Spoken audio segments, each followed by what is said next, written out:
ಬಂಧುಗಳೇ, ಕಾರ್ಕಳ ತಾಲೂಕಿನ ಜೊತೆಗೆ ಬೆಳ್ತಂಗಡಿ ತಾಲೂಕು, ಜೊತೆಗೆ ಮೂಡುಬಿದಿರೆ ತಾಲೂಕು, ಇದೆಲ್ಲರ ಗಡಿ ಭಾಗ ಯಾವುದು ಕೇಳಿದ್ರೆ ಈದು ಗ್ರಾಮ. ಈಗ ಈದು ಗ್ರಾಮದಲ್ಲಿ ಕಳೆದ ಹಲವಾರು ವರ್ಷಗಳಿಂದ, ಅಂದ್ರೆ ಸುಮಾರು 1200 ವರ್ಷಗಳಂತ ಹೇಳ್ಕೊಂಡು ಇಲ್ಲಿಯ ಒಂದು ಧಾರ್ಮಿಕ ಇತಿಹಾಸ ಹೇಳುತ್ತದೆ. ಇಲ್ಲಿಯ ಈದು ಮುಜಿಲ್ಲಾಯ ದೇವಸ್ಥಾನ ಬಹಳಷ್ಟು ಪ್ರಾಮುಖ್ಯತೆಯನ್ನು ಪಡೆದಿದೆ. ಈಗ ಇದರ ವಿಚಾರದ ಬಗ್ಗೆ ಇಲ್ಲಿ ಹಿರಿಯರು ಪುರುಷೋತ್ತಮರ ಜೊತೆ ಒಂದಷ್ಟು ಮಾತಾಡ್ತೇವೆ. ಇದು ಇಂದಿನ ಸ್ವಯಂ ಟೈಮ್ಸ್ ವಿಶೇಷ.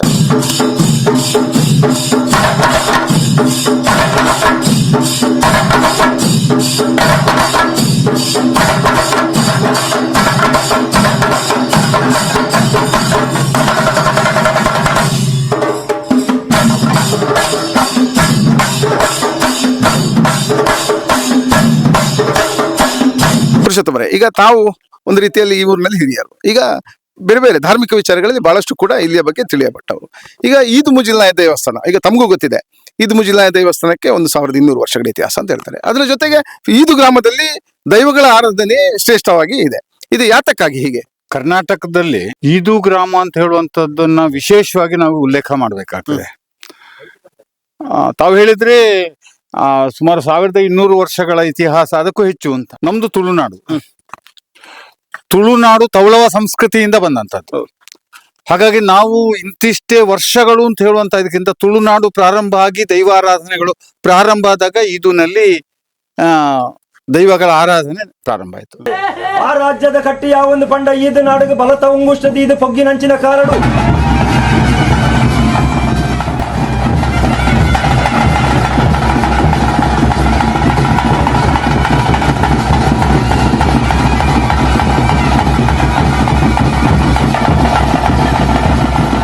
ಮುಜಿಲ್ನಾಯ ದೈವ ಅಂತ ಹೇಳುವಂಥದ್ದು ಈಗಾಗಲೇ ಹೇಳಿದ್ರು. ಸಪ್ತ ದೈವಗಳಿರ್ತಕ್ಕಂಥದ್ದು, ಗ್ರಾಮದ ದೈವ ಆಗಿರ್ತಕ್ಕಂಥದ್ದು. ಇಲ್ಲಿ ಬ್ರಹ್ಮ ಮುಜಿಲ್ನಾಯ ಅಂತ ಹೇಳುವಂಥದ್ದು ಇಲ್ಲಿ ನೆಲೆಗೊಂಡಂಥದ್ದು. ಇಲ್ಲಿಗೆ ಬೇರೆ ಕಡೆಯಿಂದ ಬಂದದ್ದು. ಬೇರೆ ಕಡೆಯಿಂದ ಬಂದು ಇಲ್ಲಿದ್ದಂತಹ ಜನಗಳನ್ನ ಸಂರಕ್ಷಣೆ ಮಾಡಬೇಕು ಅಂತ ಹೇಳುವಂಥದ್ರ ಜೊತೆಯಲ್ಲಿ ದೈವಗಳಿಗೊಂದು ನೆಲೆಯೂ ಬೇಕಿತ್ತು. ಅದಕ್ಕೋಸ್ಕರ ಇಲ್ಲಿ ನೆಲೆಯಾದ್ರು ಪ್ರಾರಂಭದಲ್ಲಿ. ಇವತ್ತಿಗೂ ಕೂಡ ನಮ್ದು 10 ವರ್ಷಗಳ ಹಿಂದೆ ಏನು ಮುಜಿಲ್ನಾಯ ದೇವಸ್ಥಾನದ ಜೀರ್ಣೋದ್ಧಾರ ಆಗಿ ದಕ್ಷಿಣ ಕನ್ನಡ ಉಡುಪಿ ಜಿಲ್ಲೆಯ ಈ ಭಾಗದಲ್ಲಿ ಅಂತಹ ದೇವಸ್ಥಾನವೇ ಇಲ್ಲ, ಕಟ್ಟಡಗಳೇ ಇಲ್ಲ ಅಂತ ಹೇಳುವಂತ ರೀತಿಯ ಒಂದು ಅಭಿಪ್ರಾಯಗಳು ಬಂತು. ಆ ಹೊತ್ತಿನಲ್ಲಿ ಮೂಲ ಸ್ಥಾನ ಯಾವುದು ಅಥವಾ ಭಂಡಾರ ತರುವಂತಹ ಸ್ಥಾನ ಯಾವುದು ಅಂತ ಯೋಚನೆ ಮಾಡಿದಾಗ ಇದು ಬೊಲ್ಲೊಟ್ಟಿನಲ್ಲಿರುವಂತಹ ಬ್ರಹ್ಮ ಮುಜಿಲ್ನಾಯದ ತಾಣ ಇದು. ಇದನ್ನ ಜೀರ್ಣೋದ್ಧಾರ ಮಾಡಬೇಕು ಅಂತ ಹೇಳುವಂತ ದೃಷ್ಟಿಯಿಂದ ಊರಿನವರು ಮತ್ತು ಆಡಳಿತ ಮುಕ್ತೇಶ್ವರರು, ಆಡಳಿತ ಸಮಿತಿಯವರೆಲ್ಲ ಸೇರ್ಕೊಂಡು ತೀರ್ಮಾನ ಮಾಡಿದ್ರು. ತೀರ್ಮಾನ ಮಾಡಿದಾಗ ಯಾವ ರೀತಿ ಪ್ರಾರಂಭದಲ್ಲಿ ಇಲ್ಲಿ ಇದ್ದಂಥದ್ದು ಕೇವಲ ಒಂದು ಗುಡಿಯ ರೀತಿಯಲ್ಲಿ ಇದ್ದಂಥದ್ದು, ಇಲ್ಲಿಂದಲೇ ಭಂಡಾರ ಹೋಗ್ತಾ ಇದ್ದದ್ದು ಎಲ್ಲೋ ಇಲ್ಲಿಂದಲೇ. ಆದ್ರೆ ಅದಕ್ಕೊಂದು ಸರಿಯಾದಂತಹ ಅಲಂಕಾರಿಕವಾದಂತಹ ವ್ಯವಸ್ಥೆ ಇರಲಿಲ್ಲ. ಆ ದೈವಗಳು ಅಲ್ಲಿ ದೈವಗಳಿಗೆ ಬೇಕಾದಂತಹ ಎಲ್ಲ ವ್ಯವಸ್ಥೆಗಳನ್ನ ಮಾಡಿ, ದೈವಗಳ ಜಾತ್ರೆ ಆದಾಗ ದೈವಗಳಿಂದ ಬರ್ತಾ ಇದ್ದಂತಹ ನುಡಿಗಳು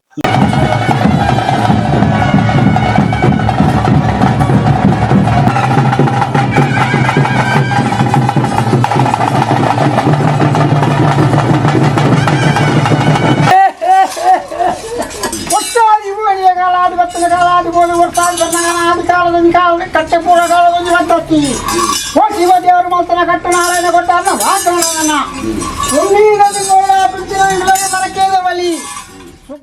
ಅದು ನಮ್ಮ ಮೂಲಸ್ಥಾನ ಬಾಕಿ ಮಾಡಿದಿರಲ್ಲ ಅಂತ.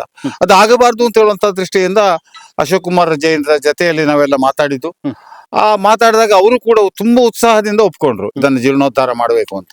ಹಾಗೆ ಯಾರ್ಯಾರನ್ನ ಸಂಪರ್ಕ ಮಾಡಬೇಕು ಅಂತ ಹೇಳುವಂತ ದೃಷ್ಟಿಯಿಂದ ಯೋಚನೆ ಮಾಡಿದಾಗ ನಾವು ಒಂದು ಸಮಿತಿಯನ್ನ ಮಾಡ್ಕೊಳ್ಳುವ.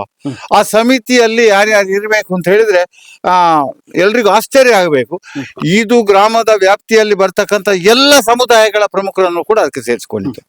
ಬೇರೆ ಊರಿನ ಪ್ರಮುಖರನ್ನು ಕೂಡ ಸೇರಿಸ್ಕೊಂಡಿತ್ತು. ಇವತ್ತು ನಮ್ದು ಬ್ರಹ್ಮಕಲಶ ಆಗಬೇಕು ಅಂತಾದ್ರೆ ನಾವು ಭಾಸ್ಕರ್ ಕೋಟಿಯನ್ರವರ ಅಧ್ಯಕ್ಷತೆಯಲ್ಲಿ ಮಾಡ್ತಾ ಇದ್ದೇವೆ.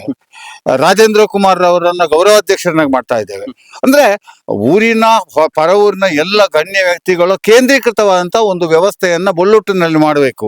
ಅದರ ಮುಖಾಂತರ ಬೊಲ್ಲೊಟ್ಟಿನಲ್ಲಿರುವಂತಹ ಬ್ರಹ್ಮ ಮುಜಿಲ್ನಾಯನ ದೈವಸ್ಥಾನ ಸಂಪೂರ್ಣವಾಗಿ ಈದು ಗ್ರಾಮವನ್ನ ಫೋಕಸ್ ಮಾಡುವಂತ ರೀತಿಯಲ್ಲಿ ಇರಬೇಕು ಅಂತ ಹೇಳುವಂತ ದೃಷ್ಟಿಯಿಂದ ಅದನ್ನು ಪ್ರಾರಂಭ ಮಾಡಿದ್ದು. ಖಂಡಿತವಾಗಿ ನಮಗೆ ಆಶ್ಚರ್ಯ. ನಾನು ಆಗ್ಲೇ ಹೇಳಿದಾಗನೆ ತೌಳವ ಸಂಸ್ಕೃತಿ ಪ್ರಾರಂಭ ಆದಲ್ಲಿಂದ ಪ್ರಾರಂಭ ಆಗಿದೆ ಇದು. ಆ ಸಂದರ್ಭದಿಂದಲೇ ಎಲ್ಲ ಕಡೆ ದೇವಸ್ಥಾನಗಳಿರುವಾಗ ಈದು ಗ್ರಾಮದಲ್ಲಿ ದೈವಸ್ಥಾನಗಳೇ ಪ್ರಾಮುಖ್ಯ. ದೈವಸ್ಥಾನಗಳ ಪ್ರಾಮುಖ್ಯತೆ ಎಲ್ಲಿ ಬರ್ತದೆ ಅಂತ ಹೇಳಿದ್ರೆ ಎಲ್ಲಿ ಆ ಸಂಸ್ಕೃತಿ ಬೆಳೆದು ಬಂದಿದೆ. ಈಗ ಉದಾಹರಣೆಗೆ ನಾವು ಕಾರ್ಕಳದ ಗೊಮ್ಮಟ ಬೆಟ್ಟ ಇರುವುದು, ವೇಣೂರಿನ ಗೊಮ್ಮಟ ಬೆಟ್ಟ ಇರುವುದು, ಇದೆಲ್ಲವೂ ಶಿಲ್ಪಕಾಲದಲ್ಲಿ ನಡೆದಂಥದ್ದು. ಅಂತ ಶಿಲ್ಪಕಾಲದಲ್ಲಿ ನಡೆದಂತ ಆ ಒಂದು ಕಾರ್ಯಕ್ರಮದ ಸಂದರ್ಭದಲ್ಲಿ ದೈವಗಳಿಗೂ ಕೂಡ ನೆಲೆಯಾಗಿತ್ತು. ಹಾಗಾಗಿ ಆ ದೈವಗಳನ್ನ ಆರಾಧನೆ ಮಾಡಲಿಕ್ಕೆ, ಪೂಜಿಸ್ಲಿಕ್ಕೆ, ಅವುಗಳ ಭಕ್ತಿಯಲ್ಲಿ ಅವುಗಳನ್ನ ಅರ್ಚನೆ ಮಾಡ್ಲಿಕ್ಕೆ ಒಂದು ಅವಕಾಶ ನಮಗೆ ಇದು ಗ್ರಾಮದವರಿಗೆ ಸಿಗುವಂತ ಒಂದು ಅವಕಾಶ ಆಗಿದೆ.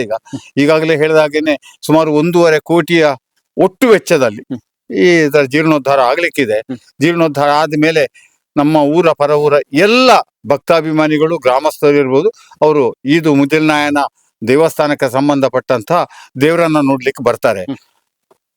ಈದು ಗ್ರಾಮದಲ್ಲಿ ಇಲ್ಲಿಯ ಒಂದು ಭಂಡಾರವನ್ನು ತೆಗೆದುಕೊಂಡು ಹೋಗಿ ಅಲ್ಲಿ ಹರಕೆ ಬಲಿ ಅಂತ ನಾವು ಏನ್ ಹೇಳ್ತೇವೆ, ಅದು ಒಂದು ನಿಶ್ಚಿತ ಆದ ನಂತರ ಮುಂದಿನ ಜಾತ್ರೆವರೆಗೆ ಯಾವುದೇ ರೀತಿಯ ವಿಶೇಷ ಕಾರ್ಯಕ್ರಮವನ್ನು ಈದು ಗ್ರಾಮದ ಪ್ರತಿಯೊಂದು ಮನೆಯಲ್ಲೂ ಅದನ್ನ ಇವತ್ತಿಗೂ ಆಚರಣೆ ಮಾಡ್ತಾ ಇದ್ದಾರೆ. ಹಾಗಾಗಿ ಗ್ರಾಮಸ್ಥರು ದೈವಗಳ ಅಧೀನವಾಗಿ ಎಷ್ಟು ಪ್ರಯತ್ನ ಮಾಡಿದ್ದಾರೆ, ಎಷ್ಟು ಸಂಪೂರ್ಣ ತನ್ನನ್ನ ತೊಡಗಿಸಿಕೊಂಡಿದ್ದಾರೆ ಅಂತ ಹೇಳಿದ್ರೆ, ಇದು ಜೀರ್ಣೋದ್ಧಾರ ಆಗುವಂಥದ್ದು ಕೇವಲ ಯಾವುದೋ ಒಂದು ವ್ಯವಸ್ಥೆಗೆ, ಯಾವುದೋ ಒಂದು ಸಮಿತಿಗೆ ಸಂಬಂಧಪಟ್ಟದಲ್ಲ. ಈದು ಗ್ರಾಮಕ್ಕೆ ಸಂಬಂಧಪಟ್ಟ ಮತ್ತು ಈದು ಗ್ರಾಮದಿಂದ ಹೊರಗೆ ಹೋದಂತ ಪ್ರತಿಯೊಬ್ಬ ವ್ಯಕ್ತಿಯೂ ಕೂಡ ಸಂಬಂಧಪಟ್ಟ ಬ್ರಹ್ಮ ಮುಜಿಲ್ನಾಯ ದೇವಸ್ಥಾನ ಅಂತ ಹೇಳಿಕ್ಕೆ ಇಷ್ಟಪಡ್ತೇನೆ. ಬಂಧುಗಳೇ, ತಾವು ಗಮನಿಸಬಹುದು, ಇದು ಈದು ಮುಜಿಲ್ನಾಯರ ಒಂದಷ್ಟು ವಿಚಾರಗಳು ನಮ್ಮ ಪುರುಷೋತ್ತಮರು ಅದನ್ನು ಬಹಳಷ್ಟು ಸವಿಸ್ತಾರವಾಗಿ ಹೇಳಿದ್ದಾರೆ. ಯಾಕಂದ್ರೆ ಈ ಧರ್ಮ ಹೇಳುವಂಥದ್ದು ನಿತ್ಯ ನಿರಂತರ. ಈಗ ಅರಸರು ತಾವು ಗಮನಿಸಬಹುದು, ಅವರ ಮಾತುಗಳಲ್ಲಿ ಉಲ್ಲೇಖ ಆಗಿತ್ತು. ಅರಸರು ಬಹಳಷ್ಟು ಬದಲಾದ್ರೂ ಕೂಡ, ಹೊಯ್ಸಳರ ಕಾಲದಿಂದ ಕೂಡ ಇದು ಆರಂಭ ಆದ್ರೂ ಕೂಡ, ಅರಸರು ಬದಲಾದ್ರೂ ಕೂಡ ಇದು ದೈವಾರಾಧನೆ ನಿಲ್ಲಿಲ್ಲ, ನಿರಂತರ ಇವತ್ತಿಗೂ ಕೂಡ ನಿರಂತರ ಆಗಿದೆ. ಈಗ ನಾವು ಏನು ಮುಂದಿನ ಪೀಳಿಗೆಗೆ ಕೊಡ್ತೇವೆ ಅಂತ ಹೇಳಿದ್ರೆ ಈ ಮಾಹಿತಿಗಳು ಮಾತ್ರ. ಮುಂದಿನ ಪೀಳಿಗೆಗೆ ಇದೊಂದು ಮಾರ್ಗದರ್ಶನ. ಹಾಗಾಗಿ ಇವತ್ತು ಏನು ಪುರುಷೋತ್ತಮರು ಹೇಳಿದ್ದಾರೆ ಅದೊಂದು ಆ ಮಾಹಿತಿಗಳು ಬಹಳಷ್ಟು ಪ್ರಸ್ತುತ ಸಮಾಜಕ್ಕೆ ಬಹಳಷ್ಟು ಮಾದರಿಯಾದ್ದು. ಇದು ಇಂದಿನ ಸ್ವಯಂ ಟೈಮ್ಸ್ ವಿಶೇಷ.